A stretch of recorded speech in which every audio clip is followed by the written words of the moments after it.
तो आदाब, नमस्कार, गुड इवनिंग, सत श्री अकाल। एक बार फिर आप तमाम लोगों का स्वागत है क्राइम तक की कहानी के इस एपिसोड में। उम्मीद है पूरी फैमिली अच्छी होगी, अपना और अपनों का ख्याल रख रही होगी। 2 दिन के प्रदर्शन, धरना, तोड़फोड़, आगजनी, इन सब के बाद आज अगर कहें तो नेपाल एक तरह से थोड़ी बहुत शांति थी।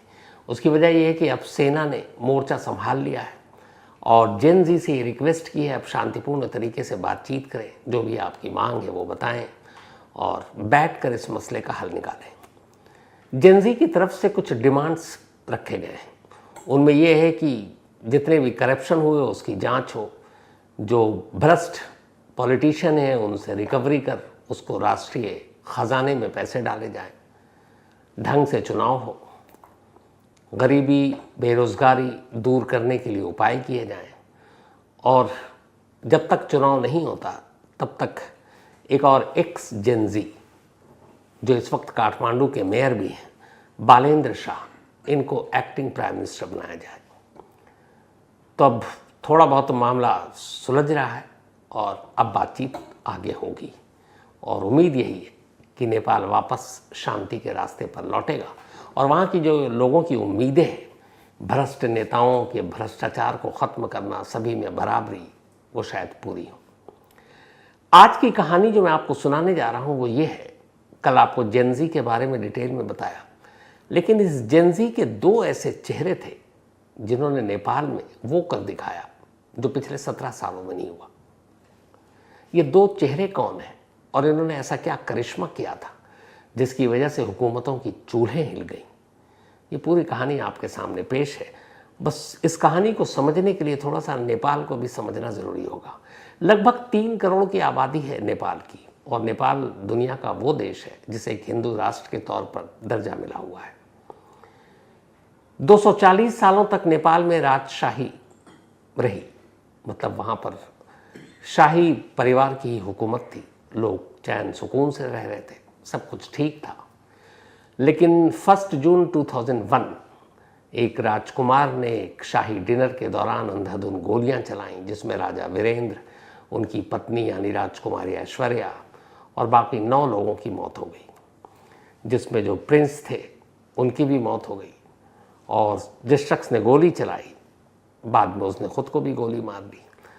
तो शाही परिवार का खात्मा हो गया और ले देकर अब राजा वीरेंद्र के भाई बचे ज्ञानेंद्र। मजबूरी के आलम में ज्ञानेंद्र को ही अब नेपाल की जो कुर्सी थी या गद्दी थी वो सौंप दी गई। तो अब ज्ञानेंद्र बन गए बादशाह, नेपाल के राजा। लेकिन वो बहुत ज़्यादा पसंदीदा एक राजा नहीं थे नेपाल के लोगों के लिए, क्योंकि उनके बहुत सारे कारनामे पहले कुछ ऐसे हुए जिसकी वजह से लोग उनके भाई वीरेंद्र को जितना पसंद करते थे ज्ञानेंद्र को नहीं। और वहीं से फिर एक असंतोष शुरू हुआ। फिर उस वक्त माओइस्ट यानी माओवाद ने भी जोर पकड़ा समानता, बराबरी और सबके अधिकार को लेकर, और फिर नेपाल में उथल पुथल, लड़ाई, ये सारी चीज़ें शुरू हुई और आखिरकार 2008 में शाही परिवार का अंत हुआ, राजशाही नेपाल से ख़त्म हुई और लोगों की डिमांड पर नेपाल में डेमोक्रेसी आई, यानी कि लोकतंत्र।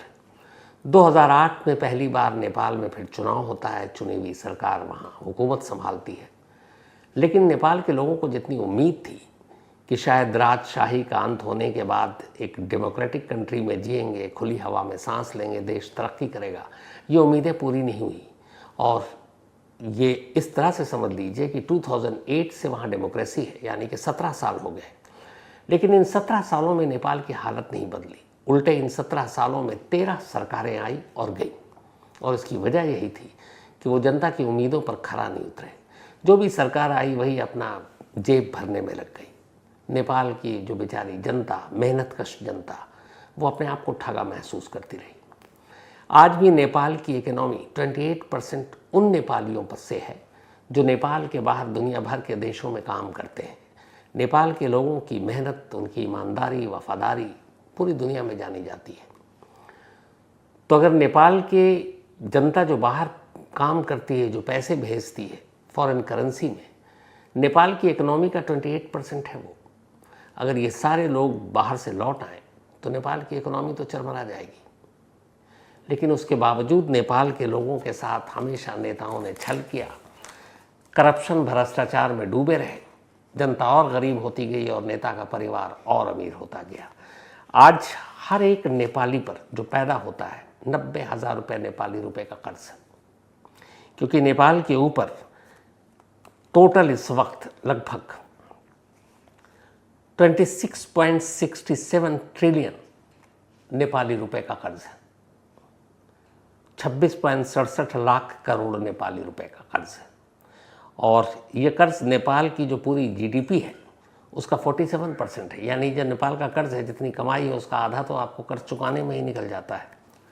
और इसी कर्ज की वजह से हर नेपाली के ऊपर 90,000 का कर्जा है जब वो पैदा होता है। और ये कर्ज लगातार बढ़ रहा है, युवा और बेरोजगार होते जा रहे हैं। लेकिन ऐसा नहीं है कि नेपाल अकेला देश है जहाँ पे कर्ज ज़्यादा है।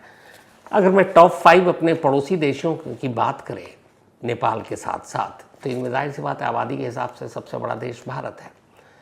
भारत के ऊपर भी 325 लाख करोड़ हमारी जो है जीडीपी है और 185 लाख करोड़ का हम पर कर्जा, 185 लाख करोड़।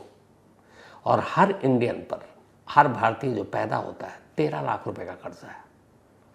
अगर आप नेपाल से तुलना करेंगे तो वहाँ 90,000, हमारा 13 लाख। उसकी वजह एक आबादी का बहुत बड़ा फ़र्क है। हम 140 या 42 करोड़ है, वो 3 करोड़ भी अभी नहीं है, लेकिन फिर भी हम पर भी काफ़ी कर्जा है।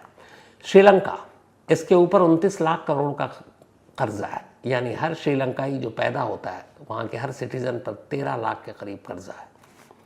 पाकिस्तान 24 करोड़ की आबादी है, 72 लाख करोड़ का कर्जा है इनके ऊपर, 72 लैक्स। हर पाकिस्तानी के ऊपर 3 लाख का कर्जा है। बांग्लादेश 17 करोड़ की आबादी है और 54 लाख करोड़ का कर्जा है। हर बांग्लादेशी नागरिक के ऊपर 3.2 लाख का कर्ज है जब वो पैदा होते हैं, कर्ज के साथ पैदा होते हैं।